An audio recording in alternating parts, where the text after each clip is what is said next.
शान्ताकारं भुजगशयनं पद्मनाभं सुरेशनं विश्वाधारं गगनसदृशं मेघवर्णं शुभांगनं। भगवान जी की छत्र छाया हमारे घर परिवार पर बनी रहे, इसी आशा के साथ कल एक व्यक्ति मुझे मिले थे जिन्होंने मेरी परीक्षा लेनी चाहिए और मुझसे एक सवाल किया कि दीपक में फूल तो हमारे भी बनता है, हम कोई विशेष मंत्रों का जाप करते हैं, न हम एक निश्चित समय पर पूजा करते हैं या कोई विशेष साधना यज्ञ हवन नहीं कर पाते, तो क्या कारण है कि हम जब दीपक प्रज्वलित करते हैं तो हमारे दीपक में भी फूल बनता है। शायद मेरी परीक्षा उन्होंने लेनी चाहिए, तो मैंने सोचा क्योंकि मैं आप सब मेरे परिवार का हिस्सा है, तो मुझे आप सभी के साथ भी यह बात साझा करनी चाहिए। ऐसे में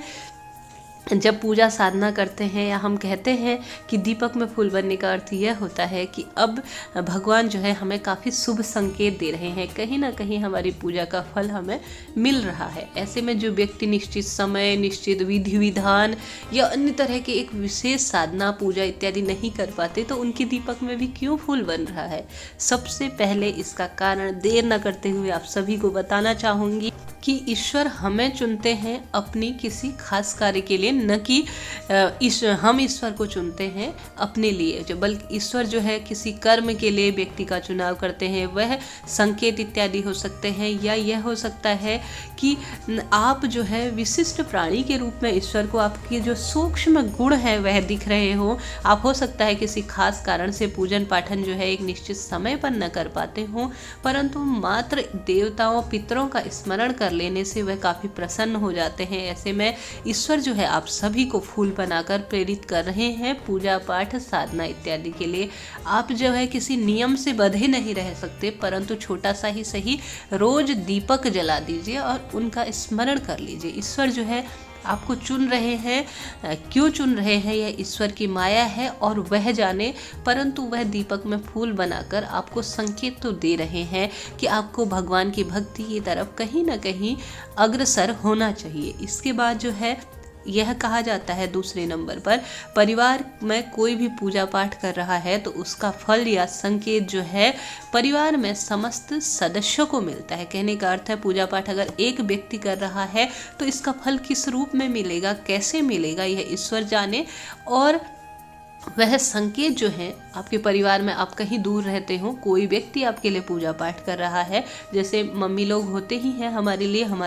लिए कोई खास प्रेयर करते हैं, भगवान से प्रार्थना करते हैं, तो उसका संकेत किसी को भी दिख सकता है। ऐसे में आपको ईश्वर का धन्यवाद देना चाहिए, उसके आगे नतमस्तक होकर जो है प्रभु की आराधना में कहीं ना कहीं थोड़ा सा समय आवश्यक रूप से निकालना चाहिए। इसके बाद तीसरा यह कारण होता है कि पूर्व जन्म के कर्म, कहा जाता है ना शास्त्रों में कि इस जन्म में अच्छे कर्म कीजिए, कहीं ना कहीं अगले जन्म में आपको फल मिलेगा। तो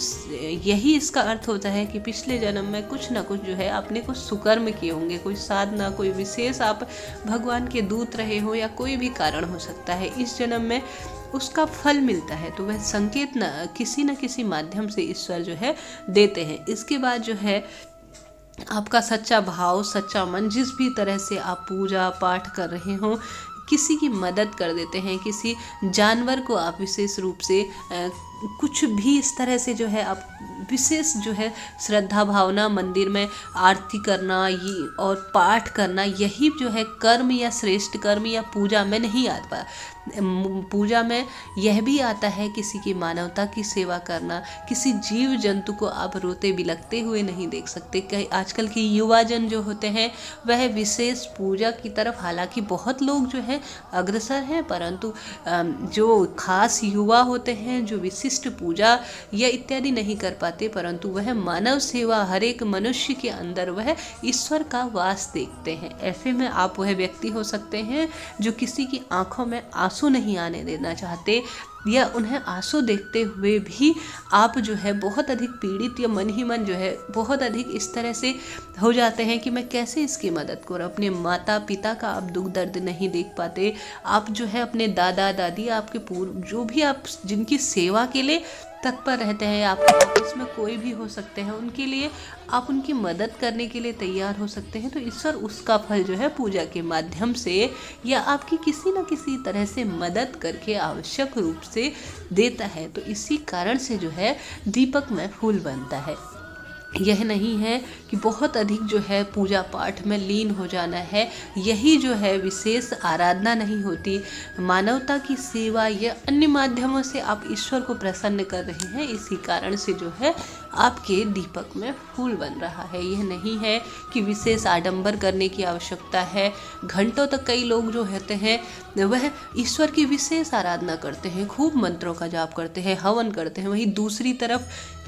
स्त्रियों को कुदृष्टि से भी देखते हैं कई लोग। मैं यह नहीं कह रही हूँ कि हर जन एक जैसा होता है, यानी प्रत्येक व्यक्ति हर एक जन जैसा होता है। कुछ जन जो होते हैं ईश्वर के प्रति तो बहुत आस्थावान होते हैं। मैंने बहुत लोगों को इस तरह से देख रखा है, पूजा पाठ में विशेष रुचि लेते हैं, परंतु दूसरी तरफ वह झूठ भी बोल रहे हैं, दूसरों के पैसा भी हड़प रहे हैं, और महिलाओं को जो है विशेष रूप से कई तरह से मैंने देखा है समाज में, आप सभी ने भी देखा होगा। एक तरफ वे व्रत कर रहे हैं, दूसरी तरफ महिलाओं की चुगली कर रहे हैं, या झूठ माट इत्यादि में बहुत अधिक, जैसे कि पैसा कमाने के गलत रास्तों को चुन रहे हैं, परंतु आप उनमें से नहीं है। इसका मतलब यही है कि वह ईश्वर देख रहे हैं, उनकी दृष्टि आप पर पड़ चुकी है कि आप इस तरह के मनुष्य नहीं है, आप विशिष्ट पूजा नहीं कर रहे हैं, कोई दिक्कत, परंतु आप ईश्वर की आराधना उस तरह से कर रहे हैं। हर हर महादेव, जय माता दी।